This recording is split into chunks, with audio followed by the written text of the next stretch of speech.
Here is Colonel Doug MacGregor, a former senior advisor to the Secretary of Defense. Thank you for joining us. Why do you think Putin is doing this? What is his end game? Well, Vladimir Putin is carrying through on something that he's been warning us about, at least for the last 15 years, which is that he will not tolerate U.S. forces or their missiles on his borders, much as we would not tolerate Russian troops and missiles in Cuba. And we ignored him, and he finally acted. He was not going to allow Ukraine under any circumstances to join NATO. And what's happened now is that the battle in eastern Ukraine is really almost over. All the Ukrainian troops there have been largely surrounded and cut off. You have a concentration down in the southeast of 30 to 40,000 of them. And if they don't surrender within the next 24 hours, I suspect that the Russians will ultimately annihilate them. That's why Zelensky is meeting with Putin's representatives right now. The game is over. And he's going to have to negotiate the best deal he can get. And we've already told him, the President of the United States has, that if he opts for neutrality for Ukraine, we'll back him. And I think that Vladimir Putin will do that for Western Ukraine. That is the Ukraine beyond the Dnieper River. But behind it in the east, where he is now, I'm not sure what he has planned there, whether he forms another republic, annexes it into Russia, because historically it has been Russian. But the territory west of Ukraine is not. He knows that, and he's happy to live with that as a neutral state.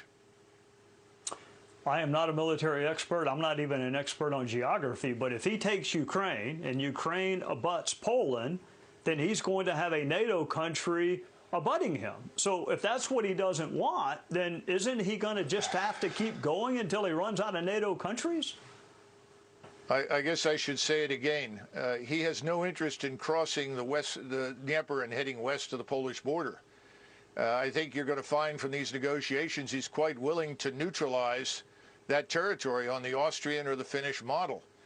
Right now, Russia already touches Estonia and part of Latvia. White Russia, of course, touches Lithuania. He's not interested in going to war with us, and he has an army that's too small for that purpose.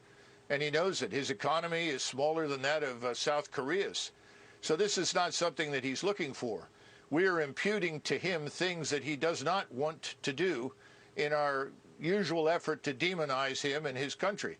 We need to remember that Ukraine is fourth from the bottom of 158 countries in the world as corrupt. Russia is perhaps 3 or 4 places above them. This is not the liberal democracy, the shining example that everyone says it is. Far from it. Mr. Zelensky has jailed journalists and his political opposition. I think we need to stay out of it. The American people think we should stay out of it. The Europeans think we should stay out of it. And we should stop shipping weapons and encouraging Ukrainians to die in what is a hopeless endeavor. So when you say stay out of it, you mean no sanctions, no military aid, just let Russia take the portion of Ukraine they want to take? Yes, absolutely. I see no reason why we should fight with the Russians over something that they have been talking about for years. We simply chose to ignore it. And more important, the population there is indistinguishable from their own. You know, the thing that's so disturbing is that on the one hand, we will not send our forces to fight, but we are urging Ukrainians to die pointlessly in a fight they can't win.